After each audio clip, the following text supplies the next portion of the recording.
Hi guys, and welcome back to a brand new episode of Anime Podcasters. I'm your host, Hotshot Ginger, and with me I have someone who Jane just left me alone with. Like, he keeps doing this. He keeps finding people off the corner of the street and says, have fun, and then just bails. And I really don't know what to do with myself, but wait, we have our new co-host, RG. How's it going, buddy? It's doing pretty well. I love your intro. You were singing before that you were happy to see me and everything. What's changed in like the last 5 minutes? Reality hit. All right. Jane texts me saying, "Oh, by the way, I'm never coming back. Have fun with the new host. I'll still reap all the benefits, but this is now your job." Like, thank you, Jaden. I was like, China's having so much fun traveling right now. And it was like, oh, well, you know Hotshot? He's yours now. Bye. I'm like, okay, sure. Never worked with a ginger, but I'm open-minded. So just to let you know, this is my charity. Your charity. I'm a charity case to you now. Oh, this is going to go great. All right, guys. So today we're going to be talking about emotional moments in anime. It's a list episode. I love doing these. And it is emotional moments, be it any kind of strong emotion, happy, sad, questionable, confused, anything like that. RG, what went into making your picks? Like, we both sent each other clips of what we decided to do.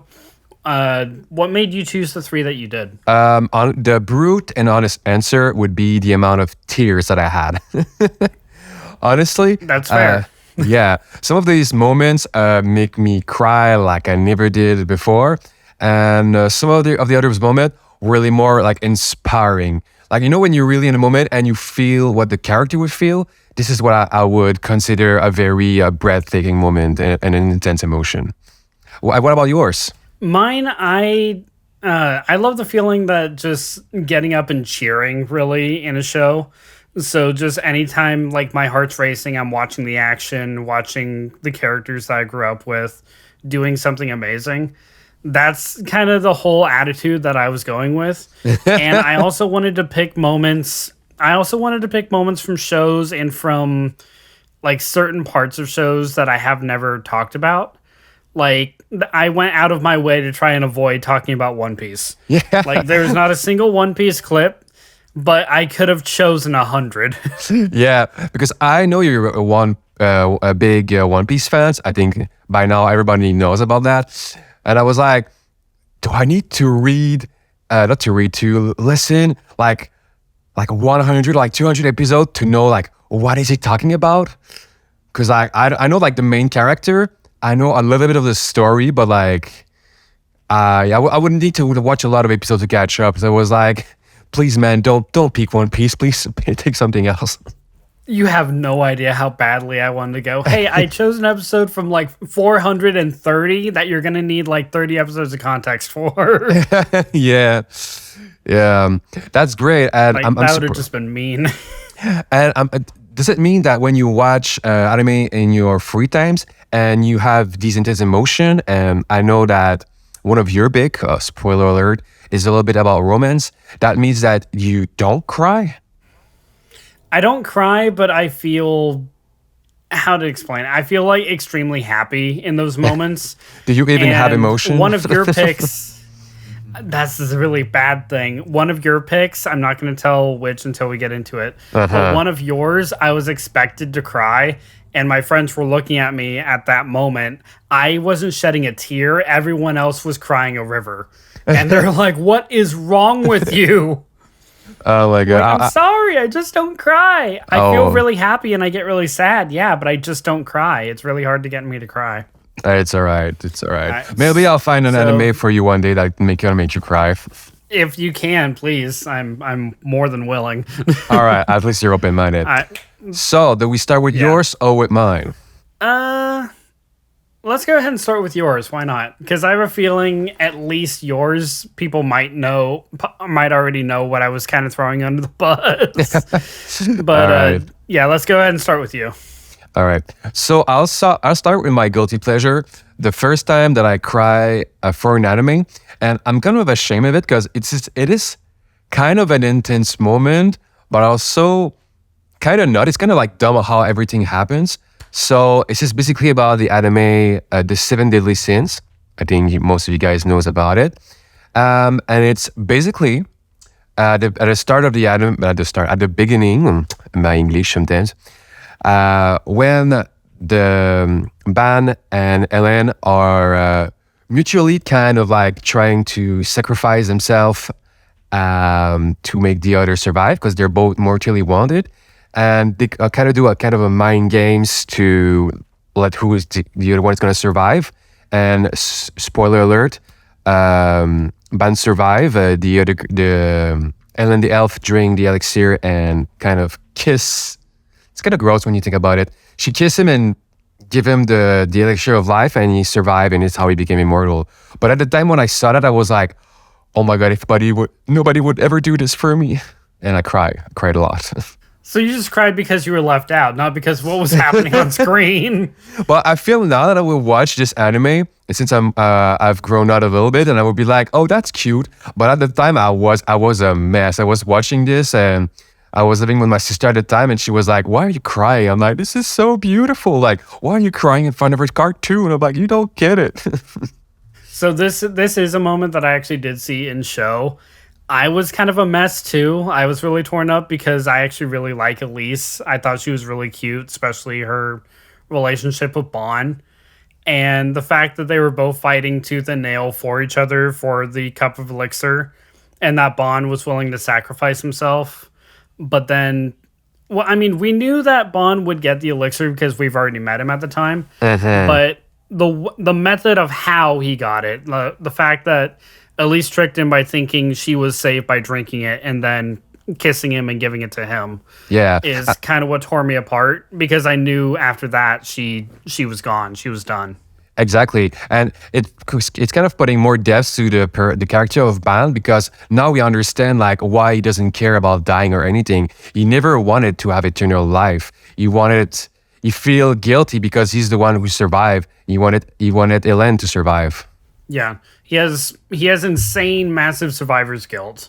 Which, I mean, yeah, when you're immortal and the first person that you love dies, yeah, no, you're gonna have survivor's guilt for a while. Oh yeah, and that's too bad when you have this for a while when you're literally immortal. Yeah, you carry that on. Well, I was gonna say for the rest of your life, but for the rest of forever. Yeah, I mean, kind of. Really, there's probably a method to kill Bond that I don't know because I've only finished the first season of Sins, but there's got to be a way to kill him. Well, there's no such thing as true immortality. Well, I watch a lot of episode. I watch a lot of seasons. I kind of dropped out of like the last one because the anime, the studio had some problems with the animation, and it was not even low budget. It was like primary school budget. Like it was I could do this drawing, so I kind of left out. But basically, the only way like to deal with him is basically like trap him in ice or like chop him into pieces. But like, technically, he's immortal. He's still alive. Okay, well, I'm sorry that happened to you, Bond. I still really do like Elise. I think she and Bond had a really cute relationship for as short a time as they actually did. And I'm really sad that she went out the way she did. And I did feel emotions, but at the same time, I'm like, please just kick some ass. Yeah, but I mean, Bad's main quest now is to find a way to revive her. So maybe you'll see her back. Maybe you don't. So if you're interested to watch the rest of the anime, maybe you'll have your answer. Which I do. By the way, guys, we should have said this at the beginning, and I'm so sorry, but massive spoiler warning. A lot of these emotional moments are going to be like towards the end of the show of whatever we discuss. So we will give you the warning of what the show is first, and then we will go into detail. We should have said so at the start, but spoilers, things are going to get sad because things are going to be at the end. Yeah. All right. So I did one. What about yours? Yep, I'll go ahead with one of mine. Yeah, okay, just because this is going to be one that a lot of people know. So I don't know if you know this specifically, RG, but I'm majorly into superheroes. Like when it comes to Marvel, DC, anime, stuff like that. So when My Hero Academia came out, I was all about it. I had to wait a little bit, like until the first season was done and before I actually watched it. But once I did, I immediately fell in love because I love heroes going all out in fights and just not apologetically using their powers and just hard hitting each other. Like Superman versus Doomsday or Justice League versus Darkseid or the Avengers and Ultron, so on and so forth. So my pick for here is a one for all full cowling Deku 100% versus Overhaul. I see. And the emotions that built up to this fight was it was a raid on Overhaul's entire house. There was a massive raid of heroes going into the mobster's place, getting trapped, getting hurt, getting maimed. And there were several other emotional moments inside here that I could have picked, like Kirishima and Fat Gum, their fight, because this was the arc that I really fell in love with Kirishima, and Fat Gum became my favorite professional hero. But I'm picking Deku because of how hard Overhaul had been royally screwing over everyone who was coming after him. Like, he shot Miro with a dart that completely blocked out his quirk, so he was essentially powerless. He killed Sir Night-Eye. Night-Eye saw a future where Overhaul died, or not Overhaul. Deku was stabbed and impaled and killed by Overhaul. The way he was treating Eri, like, this is one bad guy. So just to see Deku finally use all of his power because of Eri's quirk, but for Deku to go 100% on him was insane to me. I was cheering. I was happy. His hair was flying up with electrical sparks flying out of him. And just him wailing on Overhaul. Oh my god. Yeah, I saw during the episode. Him unleashing his true power. Yeah, that is exactly. Him unleashing his true power was like my everything. Yeah, and I really love that. Like at the end when he's like start punching. I don't know if it's a One Punch reference, but you just see like the thousands of punch going towards. I don't know the name of the enemy. What is his name again?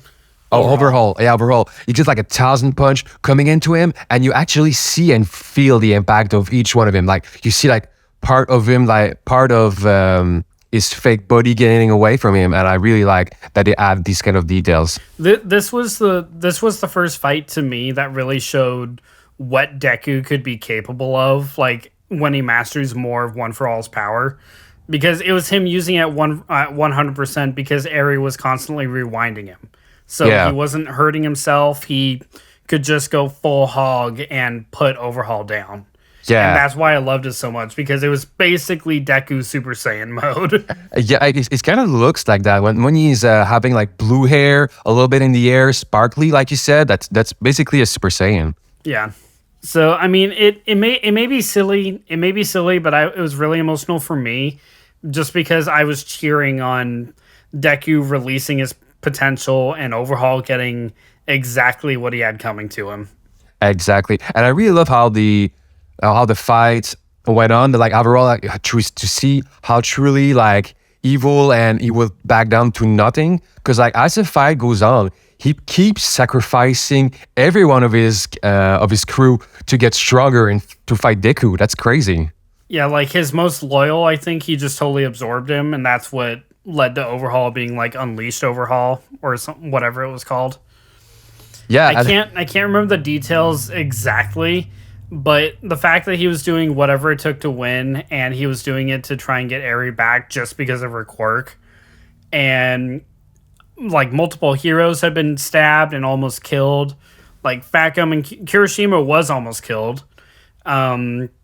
Pocklock or whatever his name was stabbed by Toga. There were a lot of other heroes that were hurt in the mansion before the final fight. Night-Eye was killed. So like it was this whole big arc that honestly a lot of people who are fans of My Hero don't really like it, because it just diverges so much from like main story stuff going on. Oh, But I is actually it? really like this arc because it's short, it's kind of sweet. I really like Eri. Eri is super sweet, and it actually does give me a threat of a villain. Granted, after his arc, he's immediately put away forever because Shigaraki takes both his arms, so he can't really do anything. Well, I But mean, still, I still really like seeing it. yeah. And when you see a moment like this, the build up, the character, the overhauled evil nature, like when we think about this, what makes a great anime, a great moment great? Like because there's tons of fight, there's tons of shonen. Like I've seen Baki, um, there's My Hero Academia, there's a Batman movie and everything. Like what makes, in your opinion, a fight great? When you feel the emotion and the intensity? Because I felt more emotion with My Hero Academia than with the Avengers Infinity War, like the last battle. I think it's when things are lost and things are at risk of being lost. Like in Infinity War, or Endgame for that matter, you know it's the Avengers avenging, so they are going to win in the end. But with My Hero, for instance, things have already been lost because of how many characters they introduce. Like in this arc alone, like I said, Night Eye was killed, Kirishima and Fat Gum were almost killed. There were a lot of people in critical condition. Some people just may not come back. And then with all the things that Overhaul had been doing to Eri, and the fact that Deku had just gotten to him in order to finally finish him and beat him down, something that even professional heroes were having issues with, that's kind of what makes it worth it to me. It's the build up and the payoff. I Like see. Endgame had 10 years to build up, and in my eyes it really did pay off because Yeah, I loved growing up with these heroes. yeah, But it's the fact that I knew none of the big names were going to die again in Endgame. But in My Hero Academia, I felt like any of the big names actually could be killed, minus like Class 1A. yeah. I think you're totally right because when I think about endgames, I don't see any character dying. But when I think about My Hero Academia or any of the great anime, like most of the one that I picked, you see, and you see that some character are gonna die, and you know that everything is at stakes. It's not a story. It's like, oh, the hero, it's necessarily gonna win at the end. So I think you're totally right. I think this is one of the big things that makes a great anime, a great moment great. Yeah. Like one moment that I'm just gonna quickly bring up, and then we'll go to your next one on your list. One moment that sparks that even more is in season 1 of My Hero, where Shigaraki is lunging toward Mineta, Deku, and Sue. If he goes for Deku, you know he's immediately going to get interrupted, but he's going for Sue, a side Mhm. characters, and one that you actually think could actually end up killed because the story can still continue without her. Yeah, But if he went for Deku, you'd be like, yeah, no, he's fine. But going for Sue, a secondary character, and putting her at risk anything can is, happen. oh crap. Yeah, Yeah, it's kind it. She could be saved. She could actually be killed. We don't know. yeah. We don't know, and we love to But not know. yeah, that's kind of how it is. That's why Yeah. spoilers are in effect here, people. Yeah, yeah. And speaking about people dying, my next pick is about Attack on Titans. So I don't know if you guys are catch up to the anime or the manga, but yeah, people die and people sacrifice themselves. But I think that one big moment that stood up to me, and I stood up to like most of the people, when was Ermin, the general of the, what is it called again? The section, what is it called in English again? The Scout. scouts. Yeah, thank you. The scout section asked his whole units to sacrifice themselves in a horrific manner so they can buy time for Levi to defeat the Beast Titan. And he's having there with such a speech that he would have convinced me. I was ready to give my heart for the cause. That was crazy. What are your thoughts? I'll be 100% honest. No, I would have no. turned around and gone home. You would have died anyway. I Yeah, don't. I would have, but I would have died anyway. I'm sorry. Me and Attack on Titan haven't really gotten along, and I don't really care all that much about it. I do respect the speech that he was giving to the soldiers and on them giving their all and sacrifice. This is for the greater good. You won't make it out alive. Like, army movies have done that for years too, and I completely get it and I completely respect it. But But what? no. I would have. I would For have me, seen it just you. doesn't strike that chord. I would have seen you go away with your horse, and I will catch you, and I would put you in the front. I would put you in front of me, and you're like, you're going down with me. You're not getting Look, that here's the revive thi- serum. Here's the thing. I would have probably still fought if I was in the scout regiment because that's what you do. But I'm just going to be like, we are all going to die. Like, Yeah. and not even just like us in that region, but like we're going to die. Levi's going to die. The city's going to die. We're all going to die. Oh my god. Especially because I'm pretty sure in that point of the show, my favorite character is already dead, so I kind of gave up anyway. Yeah. It's just like I have like all these people like so inspired, and just have you like with your headset in the back blasting emo music is like, we're gonna die one day or another. It's cool, I guess. Just blasting Bring Me to Life as I'm just swinging around like total monotone face and just slashing away at the Titans. So yeah, If go ahead. I was in that scout regiment, I might take down one, maybe two, but after that, I'm probably toast. Yeah, honestly, I went to do some sport this week, and I'm not into shape to fight Titans. That's for sure. I don't know how the guys do it. The whole Spider-Man things with the grappling looks fun, but like, no. And those fights are so creepy. Like, I remember having like bad dreams when I first saw the first episode of Attack on Titan. Like, I don't know how they just took a human face, they just make a bigger mouth, and then like boom, scary stuff. Yeah, I'm not a fan. I'm not a fan. But I'm a fan because the story go so much beyond that. But yeah, I was really moved by. I think it's the only time that I saw an anime like a speech that makes sense, and it was totally. You can do whatever you want to do. You can try to escape and maybe die, or you can sacrifice yourself for everyone that sacrifice themselves for you. And if you haven't watched Attack on Titan, don't listen to Hotshot. He recommends the good, the shonen stuff. I recommend the good, the rest.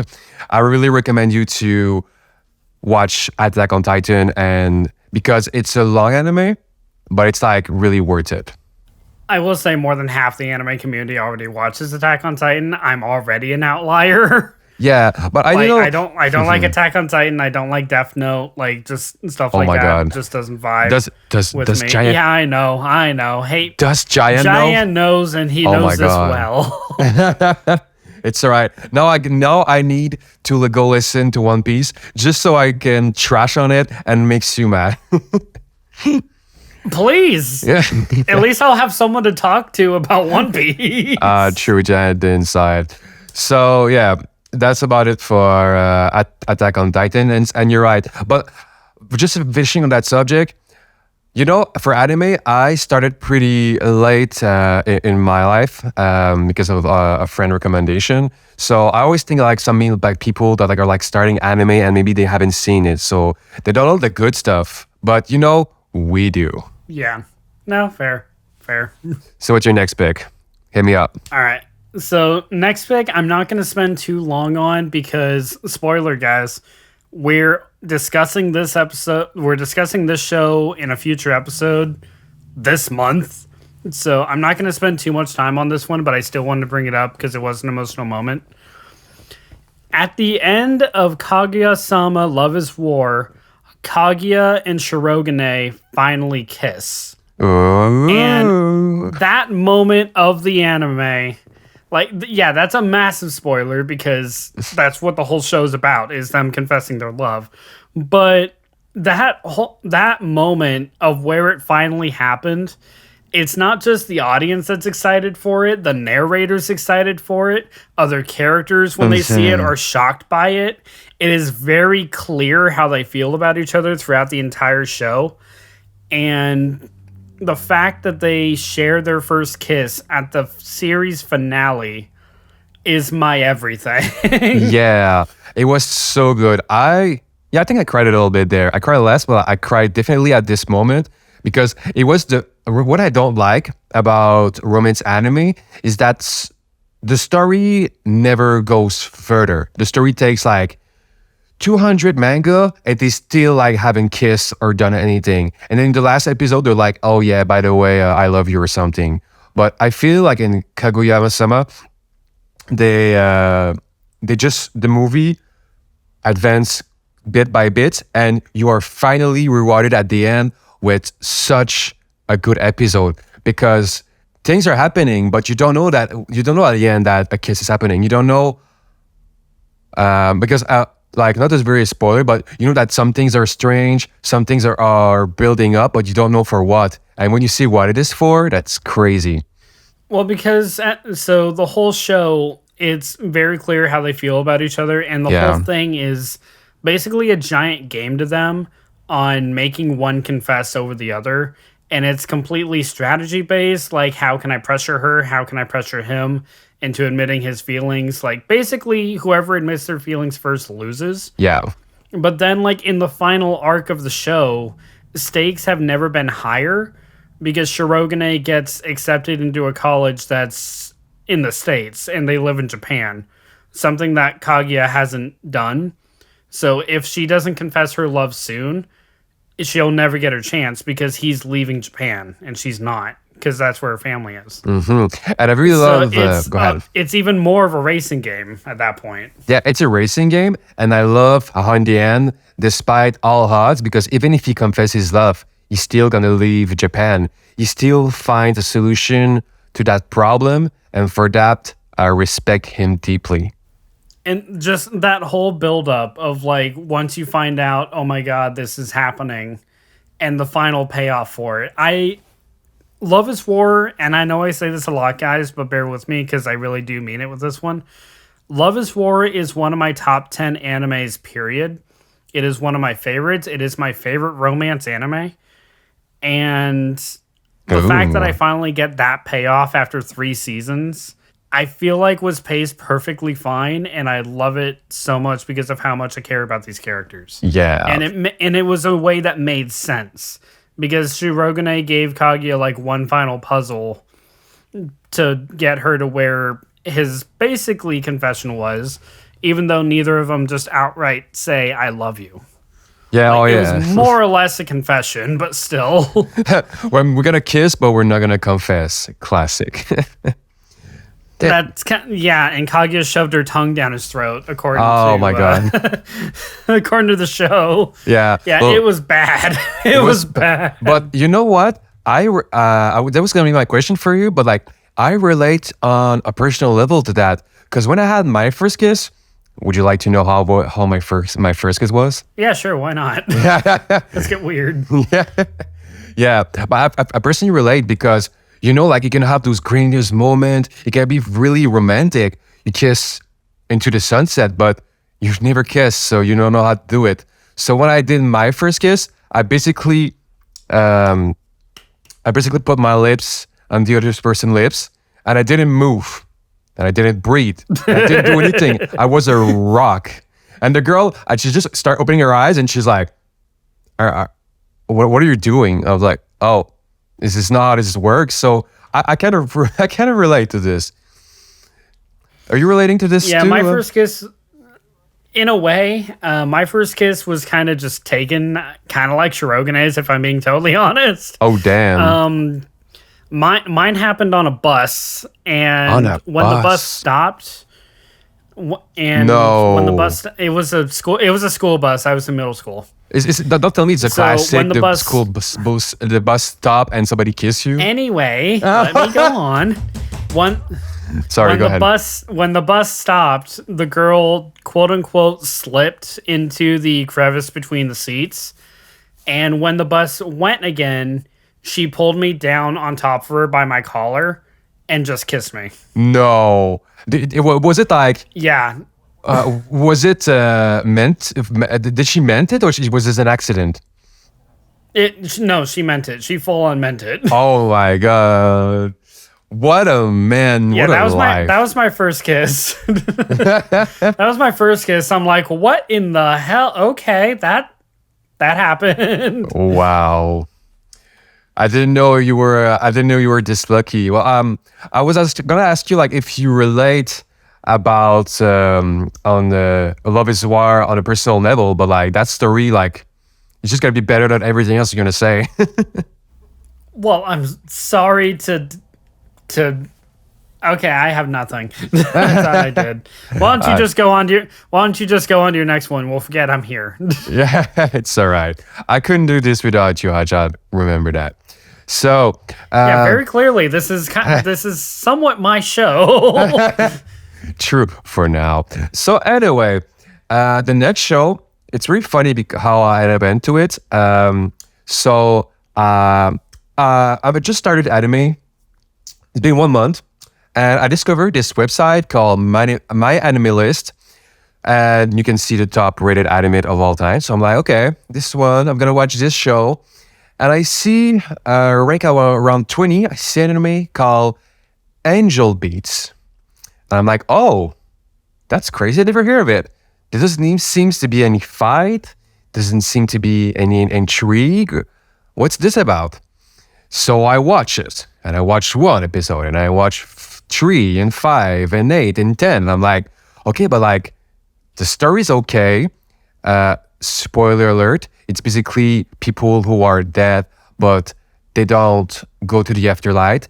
They go into what it's called again, between life and death, when you're Purgatory. Purgatory. Thank you.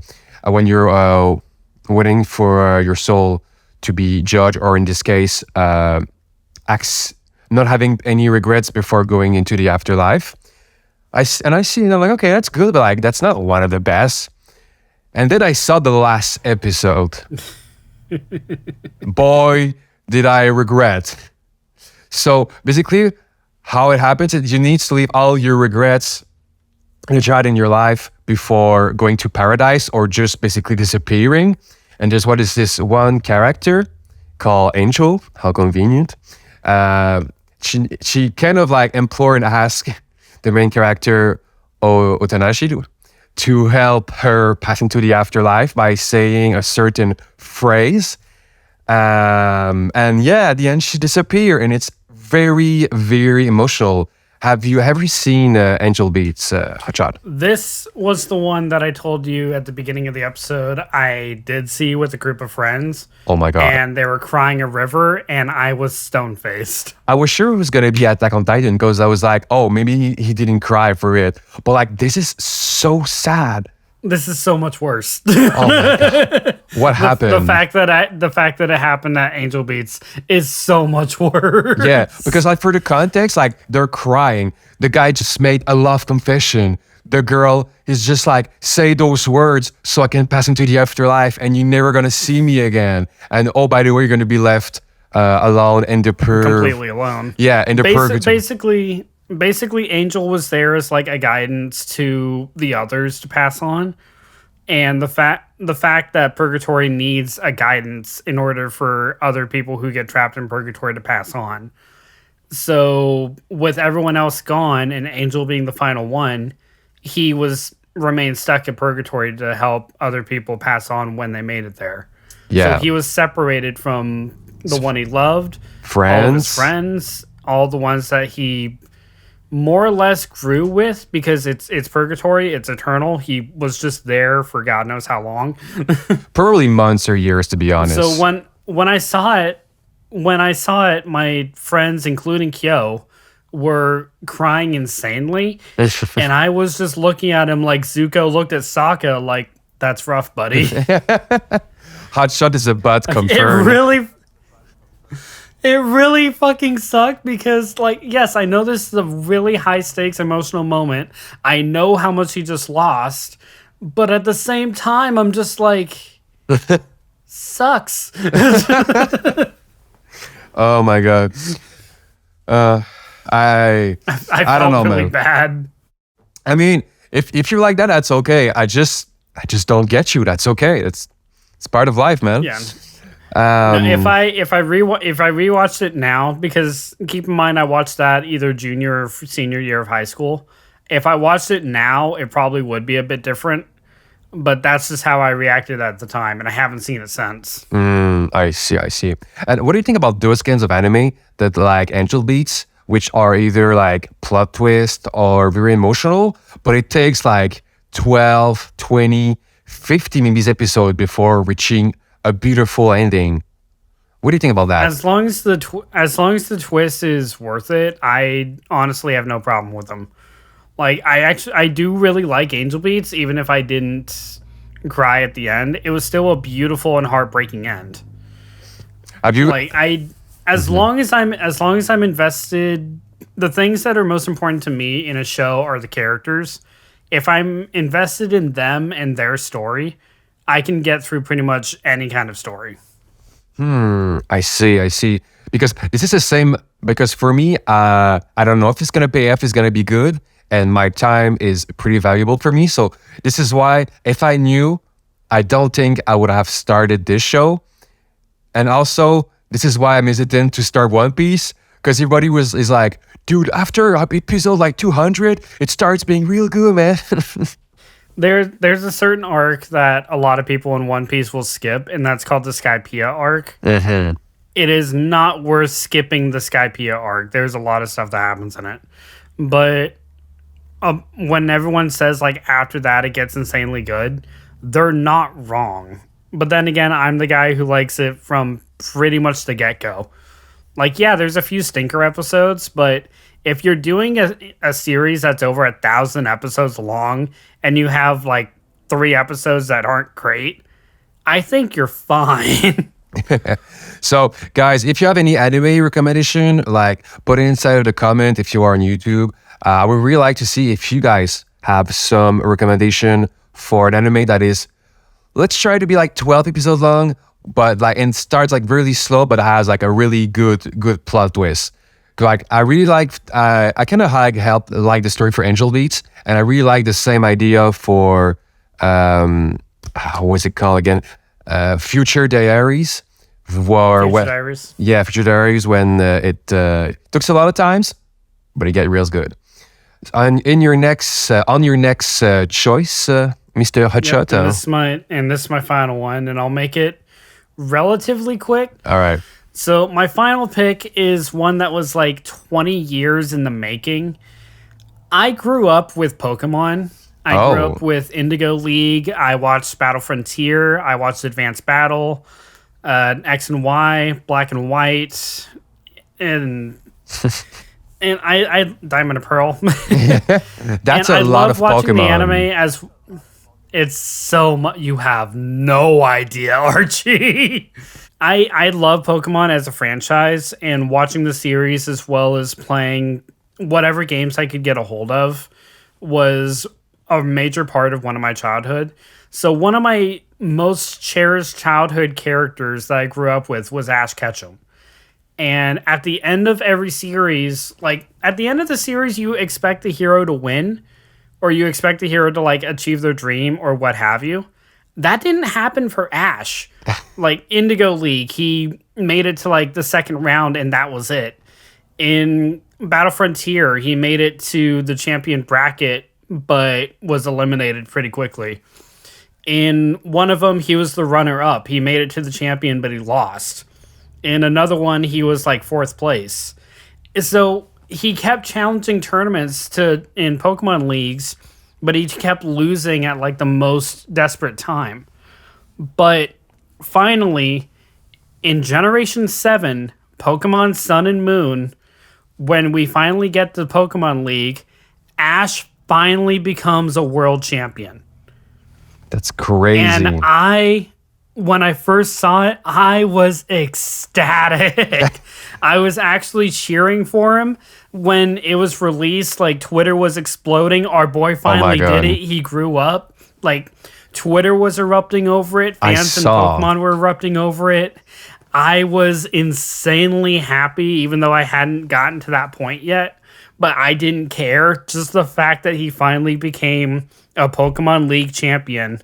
I was so happy. Yeah. Because he'd been trying this for so long. The news was And everywhere.